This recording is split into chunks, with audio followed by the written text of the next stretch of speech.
Are you thinking about coming to Iceland to celebrate the New Year? It's a great idea since us Icelanders are known for our epic New Year's Eve celebrations.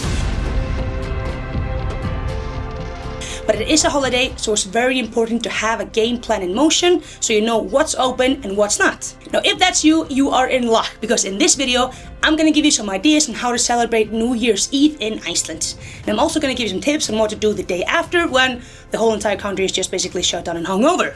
Woo! New Year's Eve in Iceland! What's not to love? Okay, let's get into it. And since we are still in our Christmas countdown special, let's open up today's Icelandic Christmas beer. Today I have for you Jóla Classic, Christmas Classic. Any focus? It's a beer from Ölvisholt. I've not had this one before, I think it's new. The description is a festive delight that combines soft caramel and biscuit flavors with hints of Christmas spices like clover and anise. We Icelanders love liquors, we throw anise in every single thing we can, including our beers. But I'm excited for it, I love Ölvisholt. So we'll see. Is it gonna be dark or light? I think dark. Medium, kind of amber. Whoa, that's a tasty looking beer. Okay, not too licorice-y.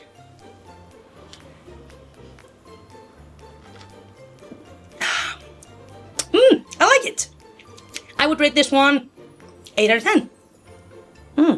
You can really taste the caramel, which I don't usually like, but I like it this time. Now, a plan for you both December 31st and January 1st is that you are going swimming. Those days are big swimming days here in Iceland because we're a big swimming nation. Most of us go to our public pools, but the lagoons will also be open. But note, they are charging premium prices. So personally me, I would recommend just hitting up the public pool. A lot of Icelanders like to cleanse away the old year, so that is why December 31st is a very popular swimming pool day in Iceland. Both the 31st and the 1st will have limited opening hours, so I definitely recommend checking what your closest pool will be. Check out their opening hours before just showing up. And after we're done swimming, we're going to be strolling in Reykjavík. We're going to be navigating the Reykjavík area, the main shopping downtown area. Because most of the cafes, the Christmas market, and even the ice skating rink in the city is going to be open at least the earlier part of the day on the 31st. So have a stroll, it'll definitely get you in the mood. So pop into a cozy cafe, grab a pastry, have a wholesome moment because we're gearing up for the stuff that's going to happen later in the night, which is not going to be wholesome at all. Now after that, you're going to go back to your accommodation, you're going to rush, you're going to gear up, and then you're going to get ready for dinner.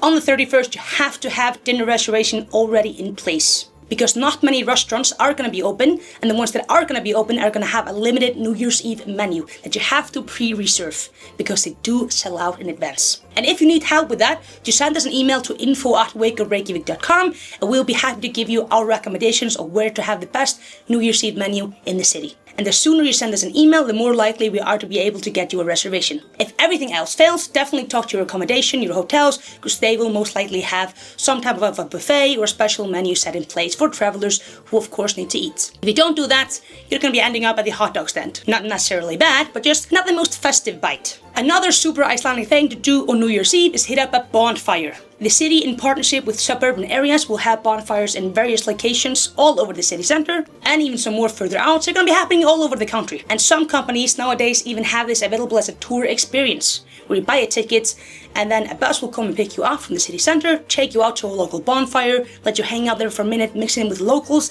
and then it'll take you right back to the city center so you can get ready to party. And that can be pretty cool. Throughout the whole entire day on New Year's Eve, you're gonna be hearing random fireworks going off here and there. From, I would say, up until noon, they're gonna get more and more intense as the night progresses. But don't be alarmed at 10 p.m. because all the fireworks randomly stop. That is because every single Icelander is inside their homes watching áramótaskaupið. And áramótaskaupið is not only a long and funny word, it's actually a thing that all Icelanders watch. It is a comedy sketch special that mimics all the big events that happen throughout the year and puts a funny spin on it. So from 10 p.m. until 11 p.m, everyone is in their house watching, no one is blowing off fireworks. But as soon as the show ends, things get mad. Because throughout the night, Icelanders will actually blow up more than 500 tons of fireworks.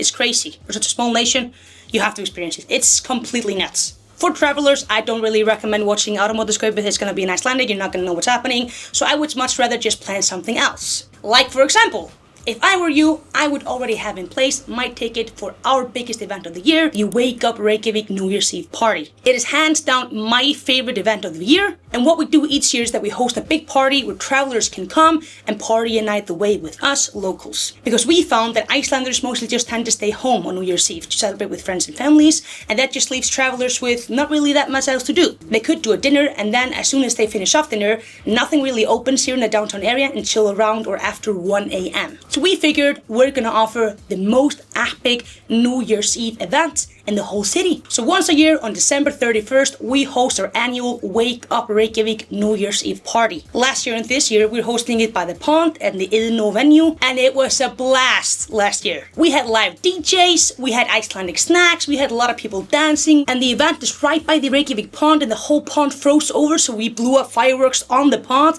and the northern lights even came out. It was that epic. And we're doing it again this year, and I really hope I see you there. As I'm shooting this video early in November, we already sold out half of the tickets, so by the time we post this video, hopefully we still have a few left. But if you are looking at coming to Iceland this New Year's Eve, you have to secure tickets right away, because it does get sold out with only a limited number of tickets because the venue can't take more people. Simple as that. I wish I could take you all, but I can't.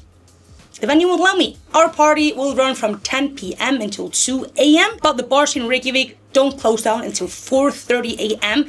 And on New Year's Eve, some bars even push it to 5 a.m. So everyone is going to be out and about. They're going to be drinking. They're going to be dancing. It's going to be a whole vibe. And after the party, that's when we hit up the hot dog stand.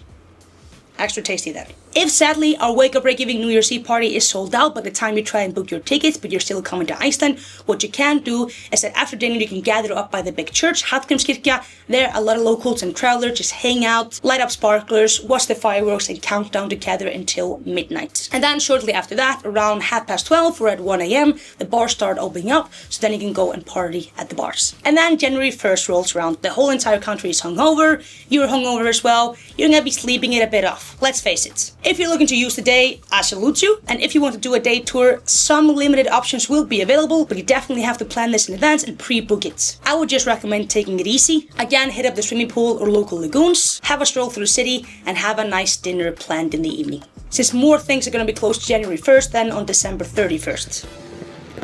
Do I look sophisticated? Tell me the truth. Yes. The camera girl is naughty. I'll believe her. And that's it! How to celebrate New Year's Eve in Iceland and maximize your stay here. If you have any questions, let me know in the comments. And are you coming to Iceland this New Year's Eve? If so, I really hope I'll see you at our party. I'm gonna be there. It's gonna be pretty epic. Thank you guys so much for watching the Wake Up Reykjavík Christmas countdown with us, and we will see you tomorrow. Let's go!